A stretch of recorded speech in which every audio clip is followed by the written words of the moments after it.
रात का सन्नाटा कुछ और गहरा था। हवाओं की सरसराहट में जैसे कोई भूली हुई चीख गूंज रही हो।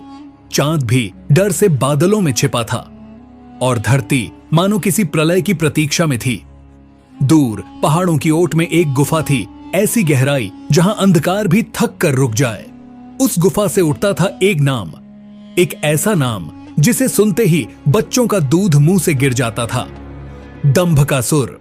वो राक्षस सुंदर स्त्रियों को उठा ले जाता, उनकी आत्मा से खेलता, उन्हें अपने मोह जाल में बांधकर धीरे धीरे उनकी सांसों को निगल जाता। देवताओं से उसे वरदान मिला था, बल से नहीं मरेगा और जो भी उस पर हमला करता वो उसी क्षण पत्थर बन जाता। राज्य दर राज्य गिरे, साधु, संत, तांत्रिक और यहां तक कि यमपूजक भी सब उसी गुफा के बाहर मूर्तियों की तरह जमे हुए थे। सिर्फ एक राज्य बचा था, उज्जैन, और वहां के राजा थे विक्रम। एक ऐसा राजा जिसकी तलवार से ज्यादा तेज थी उसकी सोच, जो युद्ध से पहले मनुष्य और राक्षस दोनों की मानसिकता को पढ़ता था।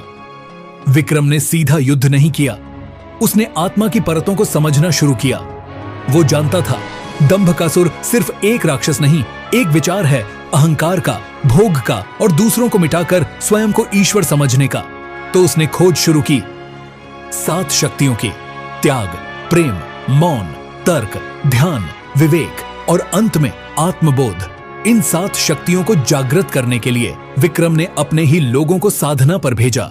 कोई प्रेम का अर्थ समझने गया, कोई चुप्पी का मर्म खोजने।